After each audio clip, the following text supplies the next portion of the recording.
Hello everyone, welcome to Vision Craft Academy. So friends, I hope you all are doing good. And जैसे कि आपको पता है कि हम साइबर सिक्योरिटी की थीम को कवर कर रहे हैं और लास्ट लेक्चर में हमने अलग अलग इंस्टीट्यूशंस और अलग अलग डिविजन्स को कवर किया है which are set up in India to handle the cyber security matters. आज के लेक्चर में हम लीगल फ्रेमवर्क को डिस्कस करने वाले हैं. What is the legal framework related to cyber security in India. तो आज हम उस पर चर्चा करेंगे. आज के लेक्चर को स्टार्ट करने से पहले जैसे कि आपको पता होगा कि हम थीमेटिक कवरेज कर रहे हैं मेंस के डिफरेंट इम्पॉर्टेंट एस्पेक्ट्स के लिए. जितने भी आपके जीएस के एग्ज़ाम में इम्पॉर्टेंट टॉपिक्स हैं हम उनकी कवरेज कर रहे हैं वन आफ्टर द अदर. तो फ्रेंड्स, जैसे कि आपका प्रीलिम्स भी आने वाला है तो हम क्या करेंगे, अब हम शॉर्ट्स के थ्रू आपको क्वेश्चंस भी सॉल्व करवाएंगे फ्रेंड्स. तो आप इस चैनल में जितने भी शॉर्ट्स डेली बेसिस पे अपलोड हो रहे हैं आप उनको भी टाइमली रेफ़र करते रहिएगा फ्रेंड्स. उससे आपके पीवाईक्यू की कवरेज में हेल्प हो जाएगी बिकॉज अलग अलग सेक्शन से जितने भी प्रीवियस ईयर के इम्पॉर्टेंट क्वेश्चंस हैं जो प्रीलिम्स में पूछे गए हैं वो सारे क्वेश्चंस को हमने गैदर करके उससे रिलेटेड एक्सप्लेनेशन को बहुत अच्छे से शॉर्ट्स में कवर किया है. तो आप जैसे एक क्वेश्चन को रेफ़र करेंगे देन उससे रिलेटेड जितने भी इम्पॉर्टेंट एस्पेक्ट्स हैं ना उसका कंटेंट भी आपको शॉर्ट्स के थ्रू सेम शॉर्ट्स में ही मिल जाएगा. तो friends, that will be very very helpful to you. And उससे क्या होगा ना कि within 1 minute you'll get to know all the various aspects related to a particular question that was asked in UPSC. आप इस exercise को भी करते रहिएगा. एंड साथ में ये मेंस की सीरीज़ तो है ही जिसको हम थीमेटिकली कवर कर रहे हैं. और अगर आप आज की वीडियो फर्स्ट टाइम देख रहे हैं तो I would like to recommend you कि पहले आप डिजिटल इंडिया की प्लेलिस्ट को क्रोनोलॉजिकल ऑर्डर में कवर कर लीजिए, देन उसके बाद साइबर सिक्योरिटी को स्टार्ट करिए तो आपको ज़्यादा अच्छे से समझ में आएगा. साथ में जैसे कि मैंने आपको बताया प्रॉपर रिविजन करते रहिए, नोट मेकिंग करते रहिए जिससे कि प्रीलिम्स के बाद आप इन नोट्स को रिवाइज करें and you are good to go in GS exams with all your notes, with all your revision ready. तो उससे क्या होगा, लास्ट मोमेंट पे you don't have to worry at all. आप अपने नोट्स को रेफ़र करिए, पीवाईक्यूज़ की प्रैक्टिस करिए, आंसर राइटिंग की प्रैक्टिस करिए, थीमेटिक कीवर्ड्स को अच्छे से एक बार देख लीजिए जिससे आपके आंसर्स बहुत ज़्यादा डिफरेंट हो जाएंगे फ्रेंड्स और लोगों के कंपैरिजन में. एंड एक बार आपने इन सारे एरियाज़ को कवर कर लिया देन डेफिनेटली आपका मेंस का एग्ज़ाम बहुत अच्छे से क्लियर हो जाएगा फ्रेंड्स. बहुत इजीली भी क्लियर हो जाएगा बिकॉज आप डिसिप्लिन्ड हैं राइट इन योर प्रिपरेशन. आप एक एक चीज़ को अच्छे से कवर कर रहे हैं, रिवाइज कर रहे हैं, पीवाईक्यूज़ को भी कवर कर रहे हैं. तो that is it what is needed. And answer writing आप करते रहेंगे तो you will be able to sail through this exam very very easily. तो चलिए friends, without any further delay let's get started. जैसे कि मैंने आपको साइबर सिक्योरिटी के डिफरेंट एस्पेक्ट्स को कवर कराया है एंड आपको अब पता है कि there are different institutions and divisions that have been set up to address the cyber security related challenges in India. तो फ्रेंड्स, जब भी हम लीगल फ्रेमवर्क की बात करेंगे उससे पहले हमें बेसिक नॉलेज होना बहुत ज़्यादा ज़रूरी है. Although we have taken several initiatives, हमारी सर्ट टीम है जैसे कि मैंने आपको बताया था that is cyber emergency response team जो कि साइबर अटैक से निपटती है इंडिया में. वी हैव इट, लेकिन all these are not enough. एक तो data theft is a biggest problem. आप देखते होंगे कि आपको इतने सारे ईमेल्स आते हैं, कहाँ से आते हैं, सब डेटा कॉम्प्रोमाइज़ हो जाता है. आपने कहीं पे भी अपना ईमेल एड्रेस दिया वो फिर आगे बढ़ गया. कॉन्सिक्वेंटली होता क्या है कि आपके ईमेल एड्रेस, आपके फ़ोन नंबर्स एंड आपकी अदर इन्फॉर्मेशन वो स्प्रेड हो जाती है यू नो. उससे क्या होता है फ्रेंड्स, आपका ईमेल बॉक्स पूरा भर जाता है इन स्पैम ईमेल्स के थ्रू राइट. तो जैसे कि आपको पता है data is the new oil. तो डेटा थेफ्ट बहुत आसानी से होने लगा है आजकल. जैसे जैसे टेक्नोलॉजिकल एडवांसमेंट हो रहा है वैसे वैसे हम देख रहे हैं कि data theft is becoming very very easy और डेटा का मिसयूज़ हो रहा है राइट.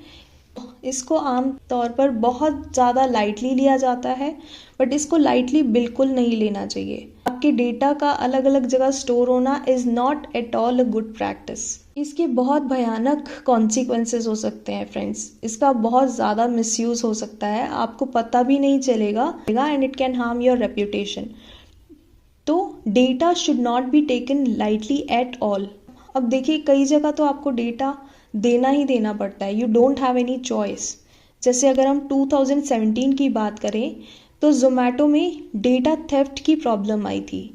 तो होता क्या है, आपको बहुत सारे फेक कॉल्स आते हैं एंड वो आपका कार्ड नंबर मांगते हैं आपसे, आपने दे दिया तो पैसे उड़ जाते हैं। तो बेसिकली सबसे इम्पॉर्टेंट आपका सीवीवी होता है फ्रेंड्स, कार्ड वेरिफिकेशन वैल्यू, जो कार्ड के बैक साइड पर लिखा होता है। कभी आपने ऑब्जर्व किया हो तो that is a 3 digit number.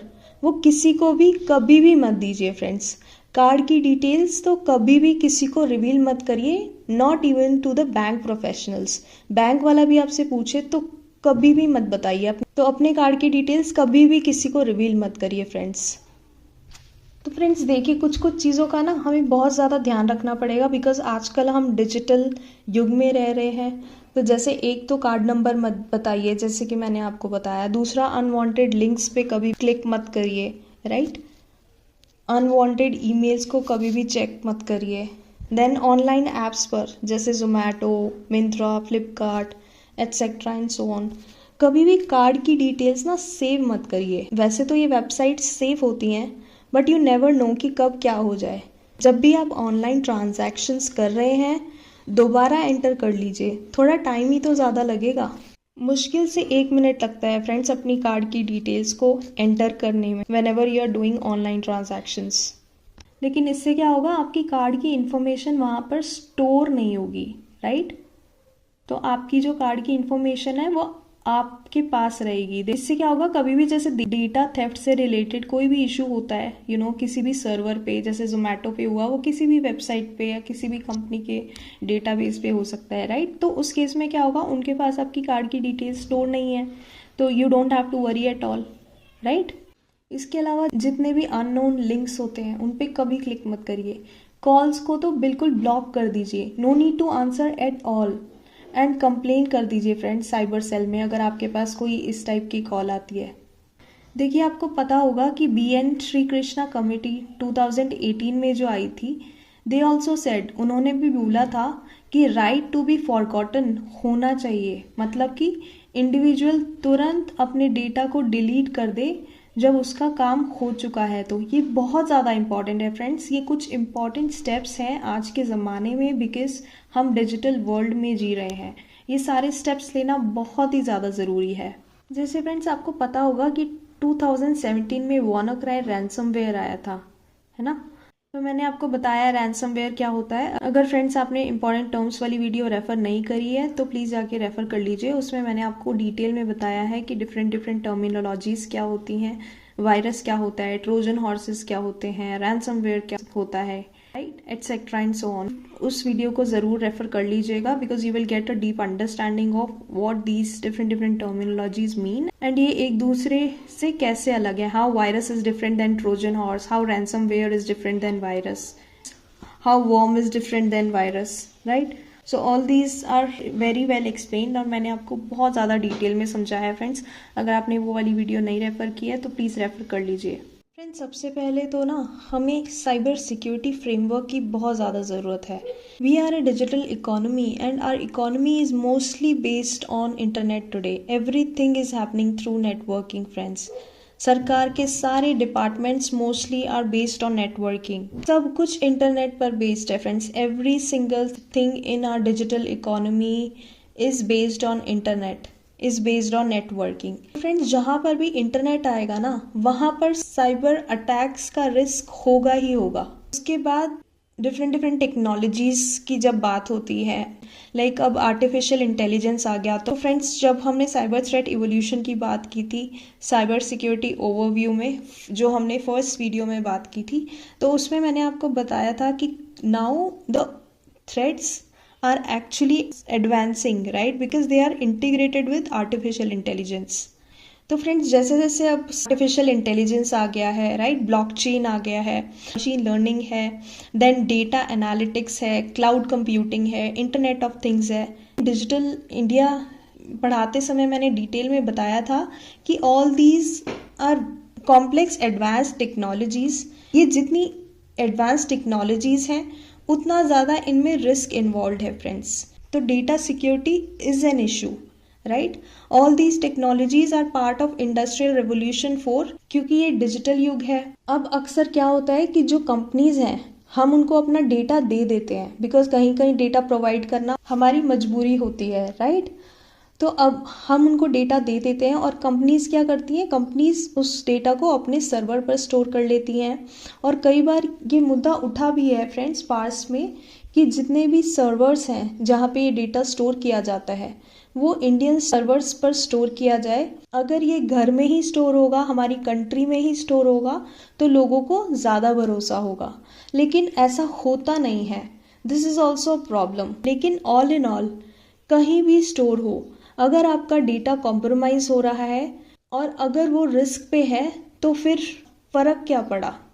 तो सरकार को यहाँ पर प्रॉपर स्ट्रैटेजी बिल्ड करने की ज़रूरत है। उसके बाद बात आती है वर्कफोर्स की। आपको पता होगा मैंने डिजिटल इंडिया और साइबर सिक्योरिटी से रिलेटेड फैक्ट्स को एक ही वीडियो में एक साथ ही कवर किया था फ्रेंड्स। उस टाइम मैंने आपको साइबर सिक्योरिटी से रिलेटेड फैक्ट्स भी कवर करा दिए थे, राइट। तो उसमें हमने साइबर सिक्योरिटी स्किल की बात की थी, right, that we have shortage of skill related to cyber security specifically, right. तो हमें प्रॉपर स्ट्रैटेजी को बिल्ड करने की ज़रूरत है। जब भी वर्कफोर्स की बात आती है, हमारे यहाँ पर प्रॉपर वर्कफोर्स भी नहीं है। We lack in terms of skill related to cyber security domain. Manpower की कमी है। तो हमें स्किल डेवलपमेंट पे ध्यान देने की बहुत ज़्यादा ज़रूरत है। हमें स्किल डेवलपमेंट पर ध्यान देना चाहिए। ज़्यादा से ज़्यादा गवर्नमेंट रिक्रूटमेंट पे ध्यान देना चाहिए। जैसे जैसे हम रिक्रूटमेंट करेंगे, जितनी ज़्यादा हमारे पास वैकेंसीज होंगी, तो people will actually start learning these skills, right. They will start upskilling themselves. Cyber security के बारे में जानना चाहेंगे, वो ज़्यादा से ज़्यादा आर्टिफिशियल इंटेलिजेंस के बारे में जानना चाहेंगे, ब्लॉकचेन के बारे में जानना चाहेंगे। तो ये सारी अलग अलग इम्पॉर्टेंट टेक्नोलॉजीज़ को हमें सीखने की ज़रूरत है। हमें साइबर सिक्योरिटी से रिलेटेड स्किल डेवलपमेंट की बहुत ज़्यादा ज़रूरत है। तो उससे क्या होगा, अभी जैसे currently we don't have skills, तो साइबर डिफेंस नहीं है। अभी जैसे फ्रेंड्स हमारे पास स्किल शॉर्टेज है, तो साइबर डिफेंस नहीं है ना प्रॉपर ये। तो जैसे फॉर एग्जांपल हम यूरोपियन यूनियन की जब बात करते हैं तो वहाँ पर जनरल डेटा प्रोटेक्शन रेवोल्यूशन है। अगर हम यूएस की बात करते हैं तो वहाँ पे दे हैव क्लाउड एक्ट, वहाँ पर क्लाउड एक्ट है जो डेटा को सिक्योर करता है। तो फ्रेंड्स इनके पास ना एक प्रॉपर साइबर डिफेंस है उनका, लेकिन हमारे यहाँ ऐसा नहीं है। We have CERT team, we have cyber emergency response team, but that is not very very effective. इसीलिए हमारे यहाँ साइबर अटैक्स होते रहते हैं। वी आर मोर वल्नरेबल, जैसे कि मैंने आपको बताया था, India is more vulnerable to cyber security attacks according to the data. अगर आपने फैक्ट्स वाली वीडियो कवर नहीं की है तो फ्रेंड्स डिजिटल इंडिया वाली प्लेलिस्ट में जाके फैक्ट्स वाली वीडियो को कवर कर लीजिए। उसमें मैंने आपको डिटेल में साइबर सिक्योरिटी से रिलेटेड फैक्ट्स भी कवर कराए थे। तो जैसे यूएस की बात करें हम, या सिंगापुर की बात करें, या यूके की बात करें, they have single umbrella organisation dealing in cyber security. तो उससे क्या होता है, साइबर सिक्योरिटी पे कंटिन्यूड फोकस रहता है friends, and that is very very important. इससे फ्रेंड्स इंडिया को भी बहुत कुछ सीखने की ज़रूरत है। ऑल्दो हमने कुछ कुछ इनिशिएटिव स्टार्ट किए हैं, we do have dedicated institutions, we do have dedicated divisions, but we have a long way to go. हमें अभी बहुत कुछ सीखने की ज़रूरत है अलग अलग कंट्रीज से। बहुत सारे ऐसे आइडियाज़ हैं जिनको हमें अडॉप्ट करने की ज़रूरत है। इसके अलावा हमें डेटा सिक्योरिटी पे एक्सेप्शनली बहुत ज़्यादा ध्यान देने की ज़रूरत है, right. So all these areas need to be addressed actually if we want to empower our nation digitally, and if we want to make sure that India is safe in digital space. जब भी हम legislative measures की बात करते हैं, जब भी हम लीगल फ्रेमवर्क्स की बात करते हैं रिलेटेड टू साइबर सिक्योरिटी, तो we have something called IT act या इंफॉर्मेशन टेक्नोलॉजी एक्ट जो 2000 में आया था, and we also have something called national cyber security policy जो 2013 में इंट्रोड्यूस की गई थी। पहले हम आईटी एक्ट की बात करते हैं that came into existence in 2000। तो friends this is an act जो कि लीगल रिकॉग्निशन प्रोवाइड करता है to e documents, enables a framework to support in e filing या फिर e commerce along with legal framework to mitigate या फिर check cyber crimes.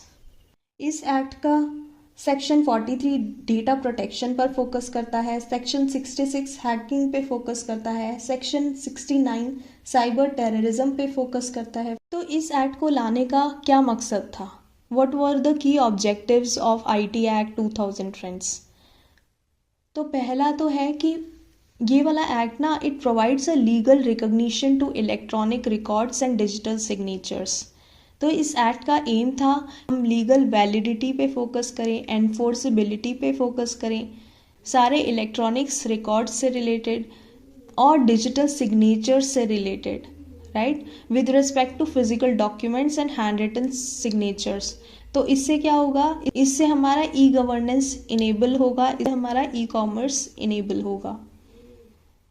तो फ्रेंड्स जब भी हम रिकॉग्नाइज करते हैं इलेक्ट्रॉनिक रिकॉर्ड्स को या जब भी हम सिग्नेचर्स को डिजिटली रिकॉग्नाइज करते हैं तो क्या होता है? अलग अलग बिजनेसेस और कंज्यूमर्स के बीच में इलेक्ट्रॉनिक डिलीवरी फैसिलिटेट होती है, राइट। हम बैठे बैठे गवर्नमेंट सर्विसेज को इलेक्ट्रॉनिकली एक्सेस कर सकते हैं by using digital records and digital signatures if they are validated. तो अलग अलग बिजनेसेस और कंज्यूमर्स के बीच में ट्रांजैक्शंस को फैसिलिटेट कर सकते हैं हम इसके through, right. So actually we are facilitating electronic governance and commerce using IT act. इसके बाद फ्रेंड्स जब भी साइबर क्राइम की बात होती है तो इसमें क्या है, इसमें प्रॉपर साइबर क्राइम्स को डिफाइन किया गया है, जैसे कि हैकिंग हो गया, डेटा थेफ्ट हो गया, आइडेंटिटी थेफ्ट हो गया, साइबर स्टॉकिंग हो गया, एक्सेट्रा एंड सो ऑन। तो इन सब साइबर क्राइम्स को डिफाइन किया गया है प्रॉपरली एंड इनसे एसोसिएटेड पेनल्टीज को भी पूरा अच्छे से डिस्क्राइब किया गया है जिससे कि साइबर क्राइम्स को रोका जा सके। Aim was to create a safe and secure cyber environment friends. इसके अलावा ये एक्ट एम्पावर करता है गवर्नमेंट को जिससे कि वो फॉर्मुलेट कर सके रूल्स एंड रेगुलेशंस को, ऑनलाइन कम्युनिकेशन एंड कॉमर्स को गवर्न करने के लिए इलेक्ट्रॉनिक मीडियम के थ्रू। इसमें प्रॉपर इंस्टीट्यूशनल मैकेनिज्म्स डिफाइंड हैं, जैसे कि एपिलेट ट्रिब्यूनल्स हो गए, रेगुलेटरी अथॉरिटीज़ हो गई, right. They will actually force the provisions of this act. Data protection को इनेबल किया जा रहा है, necessary institutional and legal framework को इम्प्लीमेंट किया जा रहा है for protecting sensitive electronic data and ensuring data security. इससे आईटी सेक्टर की एक तरीके से ग्रोथ भी हो रही है बिकॉज एक कॉम्प्रिहेंसिव लीगल फ्रेमवर्क है ये फॉर डिजिटल टेक्नोलॉजीज जिसका एम है to promote growth, to promote confidence in digital technologies. तो इससे रैपिड एक्सपेंशन हो रहा है। नई इंडियन आईटी और इंजीनियरिंग सर्विसेज सेक्टर की अगर हम बात करें तो that is rapidly expanding because of this comprehensive legal framework that exist today. Also fostering innovation. तो जैसे हम कॉन्फिडेंस प्रमोट कर रहे हैं डिजिटल टेक्नोलॉजीज़ में, तो एक्चुअली ये जो एक्ट है it is encouraging innovation and entrepreneurship in information technology space, right. जैसे जैसे एक्सपेंशन हो रहा है, नए नए लोग आ रहे हैं आईटी इंडस्ट्री में, it is growing. Cyber security को प्रमोट किया जा रहा है, साइबर क्राइम्स को डिफाइन किया जा रहा है, साइबर टेररिज्म से बचने के लिए, डेटा थेफ्ट से बचने के लिए, साइबर क्राइम से बचने के लिए स्पेसिफिक पेनल्टीज़ हैं जिससे कि हम साइबर सिक्योरिटी को इंश्योर कर सकें। देन प्रॉपर प्रोसीजर्स हैं डिजिटल सिग्नेचर्स को यूज़ करने के लिए। तो जब ये आईटी एक्ट आया था it led to creation of certain which is responsible for cyber security and cyber incident response. And also friends इसमें अमेंडमेंट किया जा चुका है जिससे कि हम रैपिड टेक्नोलॉजिकल एडवांसमेंट्स को एड्रेस कर सकें, इम्प्लीमेंटेबिलिटी कंसर्न्स और एनॉमलीज को प्रॉपरली एड्रेस कर सकें, राइट। तो ऑल इन ऑल जब भी हम IT एक्ट 2000 की बात करेंगे तो it provides a legal framework to promote e commerce, to enable IT and secure cyberspace in India. It defines and penalizes cyber crimes and also facilitate e-governance and electronic transactions through legal recognition of electronic documents and digital signatures. This act also empowers the government to regulate IT infrastructure and services in India. तो friends I hope कि you have understood कि IT act क्या था and इसको किस मकसद से India में इंट्रोड्यूस किया गया था। इसके अलावा फ्रेंड्स इंडिया में NCSP की बात होती है, नेशनल साइबर सिक्योरिटी पॉलिसी की बात होती है, जो कि 2013 में इंट्रोड्यूस की गई थी। ये भी गवर्नमेंट के द्वारा लाई गई थी एंड इस पॉलिसी के कुछ हाइलाइट्स की बात करें तो this was introduced to actually create a secure cyber ecosystem, जिससे कि प्रॉपर एडिक्वेट ट्रस्ट को जनरेट किया जा सके एंड प्रॉपर कॉन्फिडेंस को जनरेट किया जा सके IT सिस्टम्स में। सो फ्रेंड्स इसमें एक प्रॉपर एश्योरेंस फ्रेमवर्क को क्रिएट किया गया था। 24/7 national critical information infrastructure protection centre की बात की गई थी, NCIIPC, जिसके बारे में मैंने आपको प्रीवियस वीडियो में बताया था ना कि we have a division called NCIIPC, that is National Critical Information Infrastructure Protection Center. So this cyber security policy aimed at operating that NCIIPC 24/7. Friends, इसमें ना government emphasized on suitable indigenous security technologies. Friends आपको पता होगा कि India में ना बहुत सारे इंटरनेट या फिर टेलीकॉम रिलेटेड इक्विपमेंट्स हैं जो चाइना से इंपोर्ट किए जाते हैं। ये जो इक्विपमेंट्स हम चाइना से इंपोर्ट करते हैं ये बहुत ही ज़्यादा सब स्टैंडर्ड क्वालिटी के होते हैं। तो अगर हम सिक्योरिटी के रिस्पेक्ट में आपको देखें तो they are not at all secure. Friends अगर हम इन्हें सिक्योरिटी की रिस्पेक्ट में देखें तो ये बिल्कुल भी सिक्योर नहीं होते, लेकिन इंडिया का इन पे इम्पोर्ट डिपेंडेंस है। ये भी एक चैलेंज है, ये भी एक ऑब्स्टेकल है साइबर सिक्योरिटी को इंश्योर करने में। तो friends national cyber security policy में इस चीज़ पे स्पेसिफिकली एम्फसाइज किया गया था कि we should develop suitable indigenous security technologies within our country, जिससे कि हम चाइना पे बहुत डिपेंडेंट ना हो, राइट। ज़्यादा से ज़्यादा इक्विपमेंट्स को हमारे देश में ही मैन्युफैक्चर किया जाए। यहाँ पे friends the aim was to create a workforce of 5 lakh professionals skilled in cyber security. इसमें इस चीज़ को भी हाईलाइट किया गया था कि हम 5 लाख लोगों को साइबर सिक्योरिटी में स्किल करेंगे। लेकिन देखिए इस चीज़ पर ना ज़्यादा काम नहीं हुआ है अभी तक। हमारे देश में बहुत कम लोग ऐसे हैं जिन्होंने साइबर सिक्योरिटी के मामले में ट्रेनिंग की हुई है। ठीक है, तो हमें इसको और ज़्यादा इम्प्रूव करने की ज़रूरत है, और ज़्यादा स्किल डेवलपमेंट की ज़रूरत है, और ज़्यादा स्किल डेवलपमेंट पे फोकस करने की ज़रूरत है, राइट। एंड इसके बाद हम इस पॉलिसी में ना इफ़ेक्टिव प्रिवेंशन की बात कर रहे हैं, इफ़ेक्टिव इन्वेस्टिगेशन की बात कर रहे हैं। इसके अलावा we are doing enhancement of law enforcement capabilities. We are actually focusing to develop effective public private partnerships and collaborative engagements, जिसके थ्रू हम प्रॉपर पब्लिक प्राइवेट पार्टनरशिप को प्रमोट करें, कोलैबोरेटिव एंगेजमेंट को प्रमोट करें और साइबर सिक्योरिटी को effectively implement करें, राइट, ताकि हम ज़्यादा से ज़्यादा साइबर अटैक्स को रोक सकें, उनको प्रिवेंट कर सकें।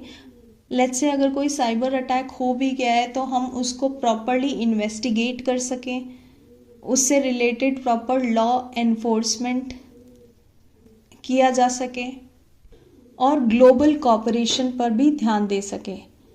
सो all these were key areas related to national cyber security policy. तो ऑल इन ऑल जब भी हम नेशनल साइबर सिक्योरिटी पॉलिसी 2013 की बात करते हैं तो इसका एम था इंफॉर्मेशन को प्रोटेक्ट करना, इसका एम था इंफॉर्मेशन इंफ्रास्ट्रक्चर को साइबर स्पेस में प्रोटेक्ट करना और ऐसी कैपेबिलिटीज़ को बिल्ड करना जिससे कि हम प्रिवेंट कर सकें साइबर अटैक्स को और रिस्पॉन्ड कर सकें इन केस अगर कोई साइबर अटैक हो गया है। एंड साइबर थ्रेट्स को रिस्पॉन्ड करना, वल्नरेबिलिटीज़ को रिड्यूस करना, नेशनल सिक्योरिटी को स्ट्रेंथन करना इन digital domain. So basically na, this was a roadmap to create a framework for comprehensive, collaborative and collective response to deal with the issue of cyber security at all the levels within the country. तो proper secure computing environment को facilitate करने की बात की गई, then proper trust और confidence को enable करने की बात की गई in electronic transactions and proper actions के बारे में बात की गई। एक तरीके से different road map for them, this was actually a guide for them for different stakeholders कि वो साइबर स्पेस की प्रोटेक्शन कैसे कर सकते हैं। बेसिकली इस पॉलिसी का एक विजन था कि एक सिक्योर और रिजिलियंट साइबर स्पेस एनवायरनमेंट को बिल्ड किया जा सके जिससे कि सारे सिटीजन्स और बिजनेसेस और गवर्नमेंट इजीली कॉम्प्रिहेंसिव वे में, कोलैबोरेटिव वे में प्रॉपर वर्क कर सकें in cyber space. So, National Cyber Security Policy has been prepared in consultation with all the relevant stakeholders, user entities and the public. The policy actually aimed at facilitating the creation of secure computing environment, enabling adequate trust and confidence in electronic transactions and also guiding stakeholder actions for protection of cyberspace. Right? It also defines or outlines a roadmap to create a framework for a comprehensive, collaborative and collective response to deal with the issue of cybersecurity at all the levels within the country. And also friends, this policy recognizes the need for objectives and strategies that need to be adopted both at national level as well as international level. तो basically एक vision है, एक mission statement है जिस पे focus किया गया कि हम एक सिक्योर, एक रेजिलिएंट साइबर स्पेस को कैसे बिल्ड करें for citizens, for businesses and government.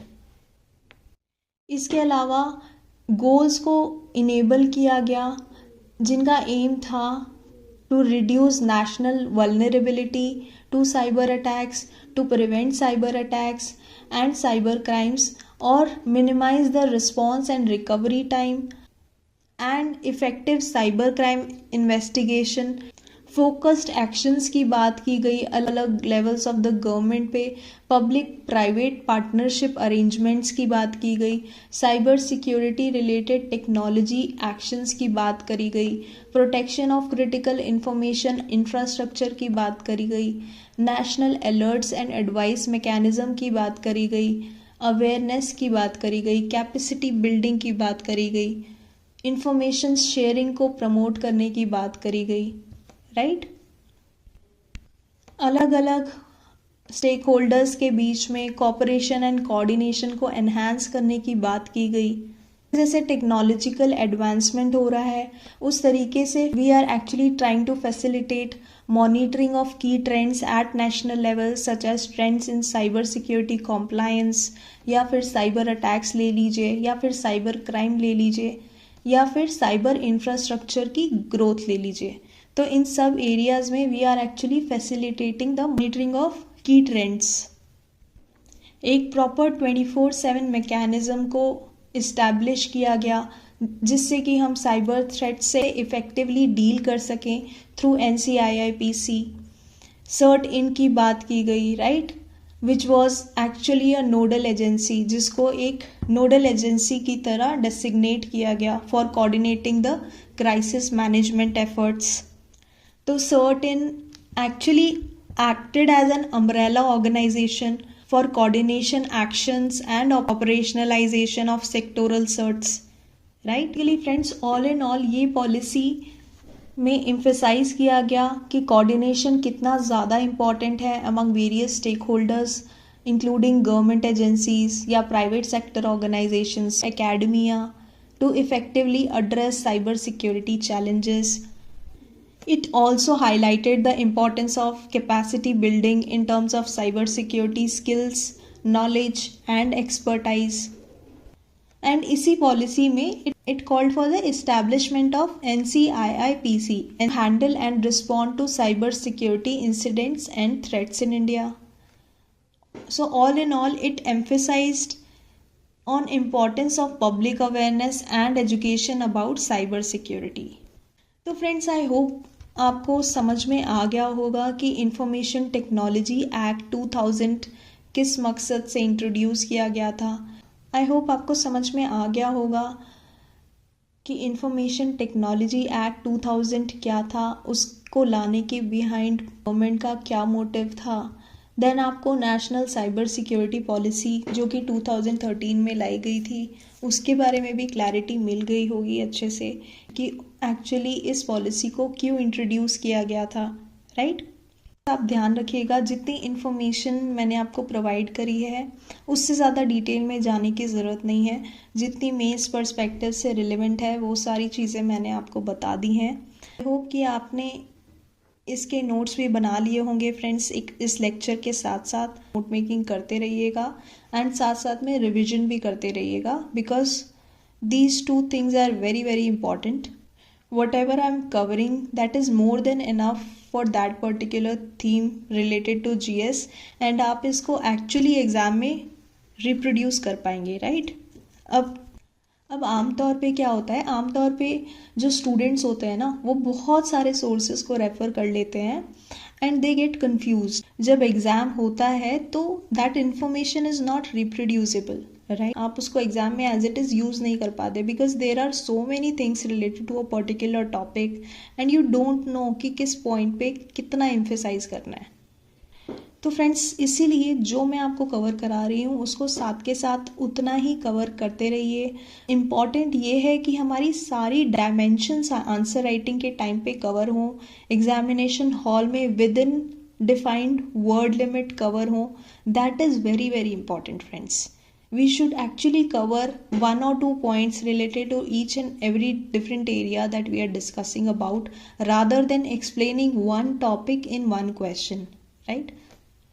तो जैसे कि अभी तक जितना मैंने आपको पढ़ाया, अगर हम साइबर सिक्योरिटी की बात करें, राइट, तो आप की टर्मिनोलॉजीज को यूज़ कर सकते हैं, आप इंस्टीट्यूशंस डिविजन्स के नाम को यूज़ कर सकते हैं, आप इन लीगल फ्रेमवर्क्स के नेम को यूज़ करके वे फॉरवर्ड में यूज़ कर सकते हैं, मेन कंटेंट में यूज़ कर सकते हैं, राइट। तो जितना आपको इनके बारे में समराइज्ड वे में इंफॉर्मेशन पता होगी उस हिसाब से इसको आप एग्ज़ाम में फ्रेम कर पाएंगे। को उस ऑटो पायलट मोड पे हमेशा रहना है। जब भी आप एग्जामिनेशन हॉल में बैठेंगे, you have to be in that frame of mind, in that auto pilot mode की जितनी भी आपने डिफरेंट डिफरेंट एस्पेक्ट्स को कवर किया है उसको आप समराइज करके डिफाइंड वर्ड लिमिट में मोस्टली सारे पॉइंट्स को कवर करते हुए उस क्वेश्चन को एड्रेस कर सकें। बस इसी चीज़ पे हमें फोकस करना है। सारे डायमेंशंस को कवर करते हुए आंसर्स को फ्रेम करेंगे ना, then it will become very very impressive, plus it will address all the areas of the question as well. साथ साथ आप मेंस आंसर राइटिंग को भी प्रैक्टिस करते रहिए। फॉर एग्जाम्पल, अब जैसे डिजिटल इंडिया वाली थीम कवर हो गई है ना, तो उससे रिलेटेड जितने भी यूपीएससी PYQs हैं प्रीलिम्स वाले, वो तो आपको शॉर्ट्स में मिल ही जाएंगे। इसके अलावा आप मेंस वाले क्वेश्चंस को लिखना शुरू कर दीजिए, इससे आपकी आंसर राइटिंग भी इवॉल्व होना शुरू हो जाएगी। एंड आप देखिए कि वो जो पॉइंटर्स जो हमने डिजिटल इंडिया में कवर किए थे, क्या आप उन सारे पॉइंटर्स को यूज़ करते हुए एक अच्छा आंसर लिख पा रहे हैं। अगर आप डिफाइंड वर्ड लिमिट में वो सारे पॉइंटर्स को depending on the question easily cover कर पा रहे हैं friends, then you are on the right track. तो रिवीजन करते रहिए, आंसर राइटिंग प्रैक्टिस करते रहिए, नोट्स बनाते रहिए फ्रेंड्स, एंड डेफिनेटली उसके रिजल्ट्स आपको एग्ज़ाम में बिल्कुल दिखेंगे। एंड ये इन्फॉर्मेशन जो आपको इन क्लासेस में प्रोवाइड की जा रही है, इन वीडियोस के थ्रू प्रोवाइड की जा रही है, trust me, you will be able to reproduce this in your examination hall, because आपको हर टॉपिक से रिलेटेड प्रॉपर माइक्रो डायग्राम्स बनवाए गए हैं, राइट? तो यू नो कि कौन कौन से पॉइंटर्स पे आपको फोकस करना है, and within that broad level pointers you know कि कौन से सब पॉइंटर्स को कोट करना है.